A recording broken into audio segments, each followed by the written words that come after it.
And I almost felt a little stupid at that moment because I was like, you know, I didn't say nothing to nobody, but, you know, in my head, I was like, you know, that 1 minute and write the shit down, and I'm like, oh. So it's almost like you think you was making a mistake all this time. But I was so well vested by the time I got to New York doing that shit. I was like, I'm never stopping. Yeah. You know, that's how I got introduced to the whole world of freestyling. Because I never seen nobody freestyle before. Hold on, I'm sorry. One guy, his name was Yogi. And he was an older dude. Okay. But he was more like honestly, he predates Snoop, but he had that kind of style. Yeah.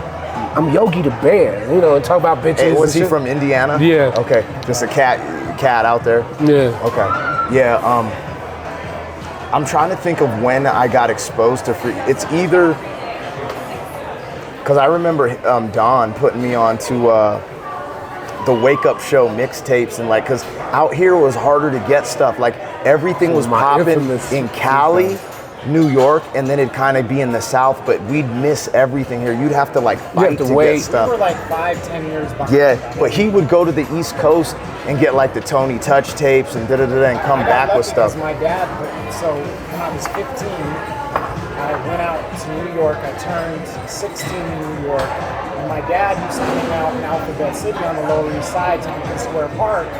And then one day he takes me to Washington Park, and I see everybody freestyling. The first thing that got me is I saw this dude with the boombox walking down the street. He was playing Hot 97, and I heard Wu-Tang come on, and I was like, what the fuck is that? I had never heard anything like it, and it just blew my mind.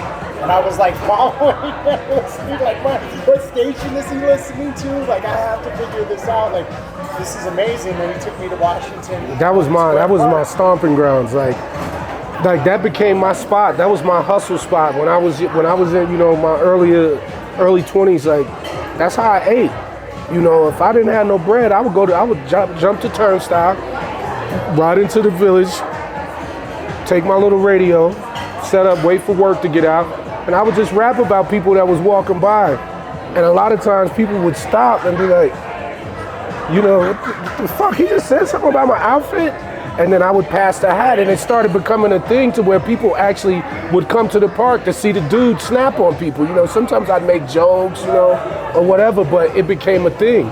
I remember Murs telling a story where it blew my mind when I met him in LA for the first time. He's like, you know, you was like one of my heroes for a long time, you know, and he said, I came to New York with the intent to meet you. And I was like, you know, this is the biggest city on earth, like, yeah.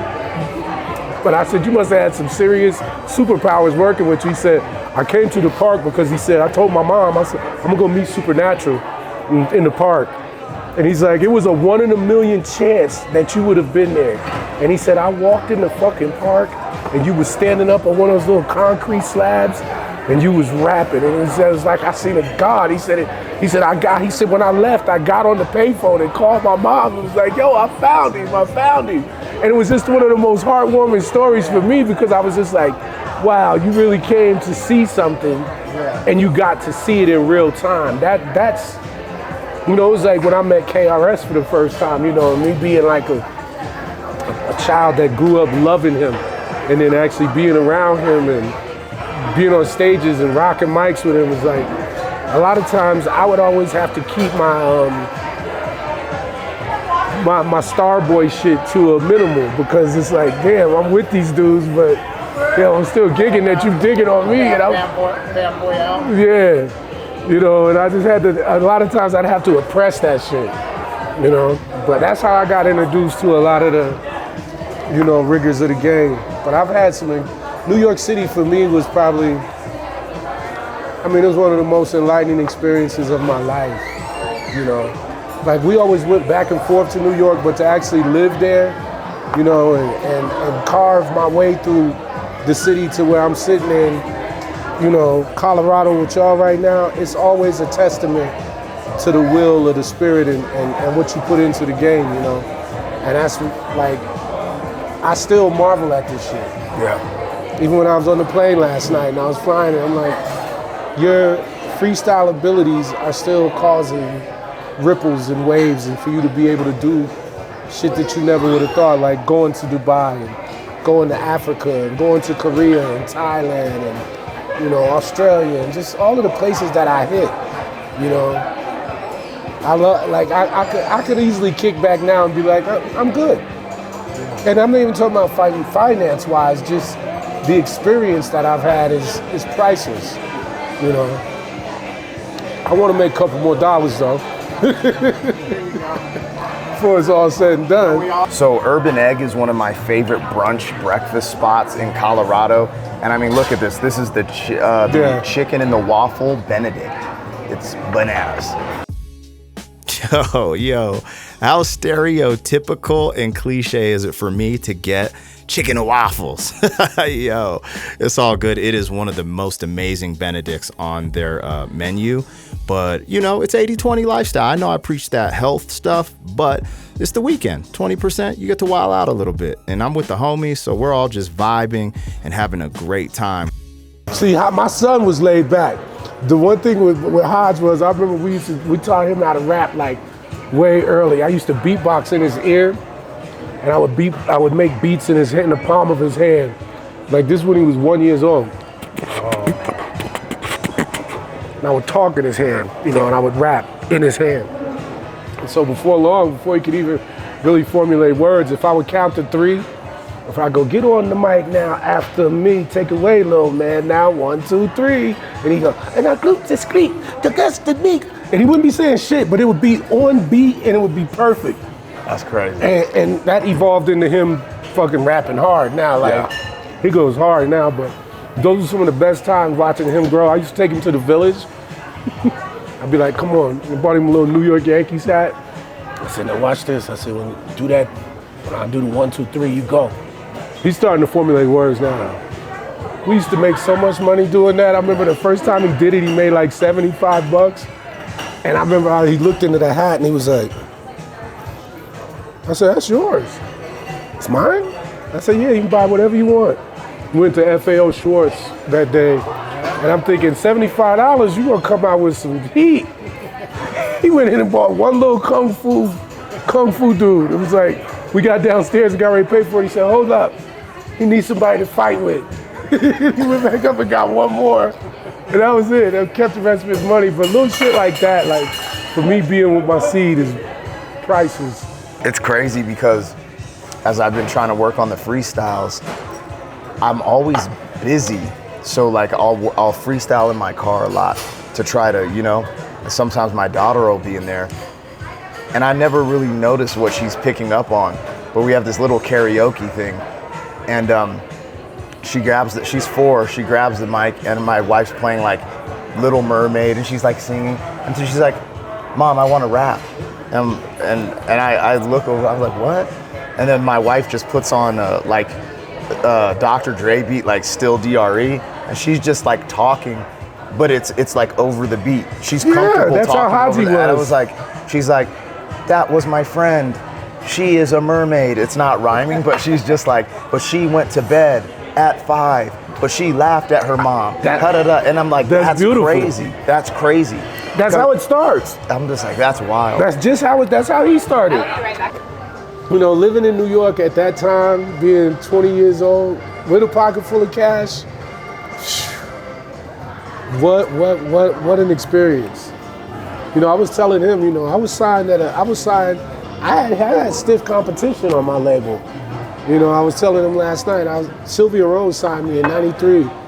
I was on label with Busta Rhymes, Yo-Yo, Brand Nubian, Pete Rock and CL Smooth, DOS Effects. This is all one label. Lin Q, MC Light, Champ MC. And I didn't even get into the R&B heads. Gerald Levert, Keith Sweat, In Vogue, Eni Kamosi. Yeah, all these. I told y'all. We even put out fucking Martin Lawrence record, the Talking Shit. Yeah. We put all that out. So Sylvia signed me. So having a deal like in the 90s like that shit was crazy. Man, hearing these stories are out of control. That whole story about his label and his label mates, and to see him fast forward to current day, still being one of the elite freestyle rappers and rappers in general, just blows my mind. Now here you get to see old Don and Super Nat walking in slow motion. It makes it look so cool, right? But I swear to you guys, this was just as important to Don as it was to me, because Don put me on to MC Supernatural and the Wake Up Show, because he was, like we already said in the behind the scenes, he was actually in New York, you know, getting mixtapes and bringing it back. So this is just a full circle moment for two friends that started a podcast, and it's starting to kind of blow up on the internet. Kind of crazy, right? Anyways, man, I love looking back at these things and just moving the metric forward. I always think back to when Machine Gun Kelly battled Eminem. You know, one of the lines, you know, I love when somebody makes me laugh unintentionally, because it might not be that funny to most people, but when he came out on Eminem with the very first line, he said, "I don't like you, your fucking beard is weird." Yeah. You know, that shit had me fucking rolling. You know? There's the one line I remember through the whole shit is when he said that. I was like, dude, that's some funny shit. Yeah. I don't like it, your fucking beard is weird. I remember when that battle happened, I was like, yo, MGK's actually getting at him a little bit. You know? A little bit, yeah. I was like, okay. And that's what makes things exciting, because when you don't think someone can really get at them, but they do, you're like, oh shit. But then the other funny one was when they was clowning Eminem when he did when the dude was imitating him, when he was doing the coffee pot, probably not, super hot, hot. Yo, that shit like that just kills me. I'm like, everybody gets it at one point or another. Everybody gets clowned. Yeah. The only person that just comes out unscathed at all times, which always makes me wonder, is fucking Jay-Z. The only thing he had was getting beat up in the elevator. That was it. Other than that, he doesn't get touched. I mean, Ether though. Like Bro, let me tell you that. I was in New York when that beef was cooking, and it was so ill. I was in a club one night, and Tretch from Naughty by Nature was on the other side of the club, and the DJ played both records back to back. Like, back to back, and it was just a certain energy. The fact that the beef was cooking right then, and hearing it in the club, woo, that was a moment. I remember I walked over to Tretch. We knew each other. I walked over to her. I had to give him a pound. And I was like, yo, bro. I said, that shit right there, if we just both like kind of looked at each other like that, it was almost like hearing them battle. Yeah. But they weren't there in the flesh. And it just, that energy was still there even through the records. You know? Yeah, when I heard Ether, I was like, this is wild. Because I never... Yo, I know you're not talking about me, dog. Yo, so one of my homies, Mr. Biscuit, he's in the battle scene. And he does a lot of those battles. Oh yeah, that's some fire right there. But he was saying on the low, the way it's like starting to get manufactured now. It is. Like they're looking at niggas like, oh, he's marketable. And then, yo, let's get this dude who's a really dope battle writer. Let's pay him on the low to write some of these bars. And it's like some WWE. I'm from WWF era, so I say WWF. But whatever yeah, I feel you. No, WWE I feel you. Shit, like that right there to me is bullshit. Like that's when I get mad again, and I go back to what I said before. That's when hip-hop becomes a circus, and we all the clowns in it, watching that shit sometimes. It's like, what happened to the purity of music, like really going in and making something that's heartfelt, bro? Yeah. That's my biggest thing, is like, when I play you some of my album today, you'll see that I'm not rapping no more to impress you, my G. I'm not rapping to impress nobody. I'm rapping to help make change. If I can touch one person's mind and sway him from doing some fuck shit, I've done my job. Yeah. You know what I'm saying? And that's, we don't always put that on it.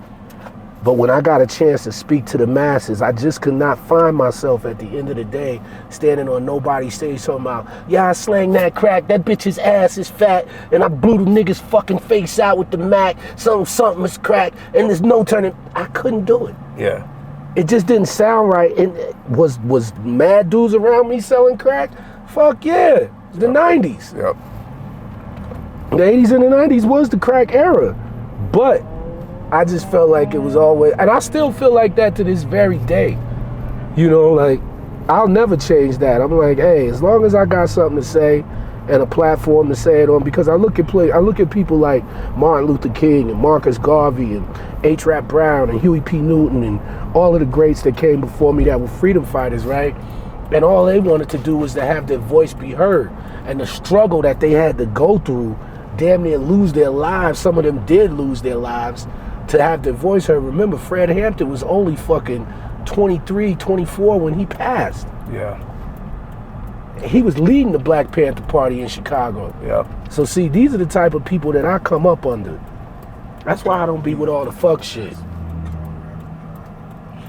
Yeah. That's why I don't be with none of the fuck shit, bro, at the end of the day, to be honest with you. Yeah. Because I'm held accountable. When I get back home, it's not just like I got to answer to my wife. I got elders that's going to be like, what happened? Yeah. What was with that one boy, the black horsey? You know what I'm talking about? What did the black horse do to you? No. But no, they going to ask questions, you know? What was it like? Yeah. This right here is going to be enlightening, man, for a lot of people. And I appreciate you 10 times fold for sharing your platform.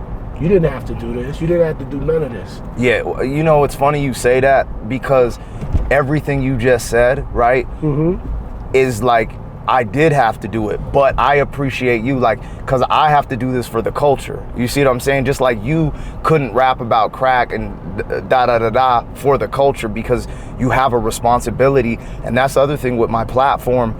You know, there's certain things that pop on my platform, and even what we're bringing to the table, these people need to know and they need to hear, whether they are with it or not. All right, you guys, I hope you enjoyed this exclusive behind the scenes footage with your boys, the FUQ boys and MC Supernatural. Big shout out to Joey Sparks behind the camera.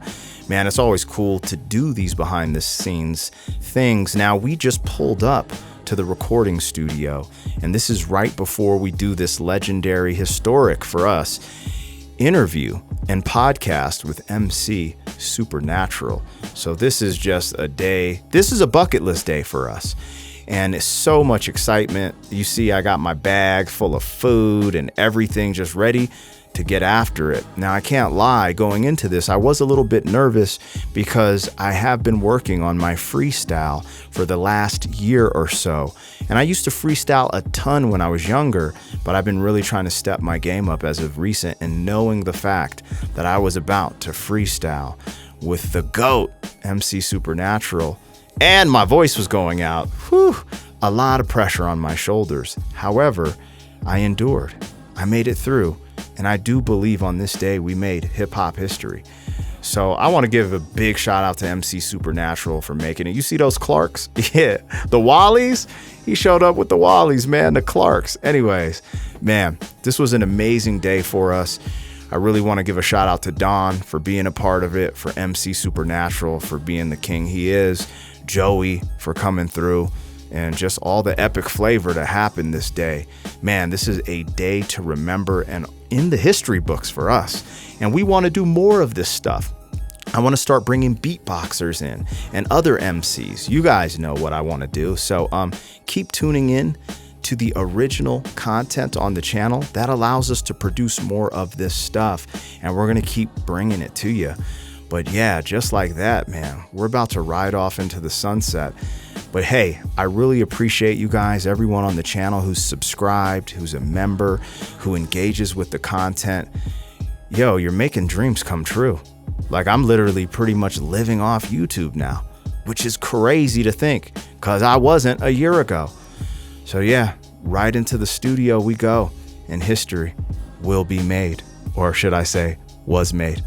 Again, thank you guys for tapping in and tuning in to the greatest YouTube channel in the world. Love y'all. Peace.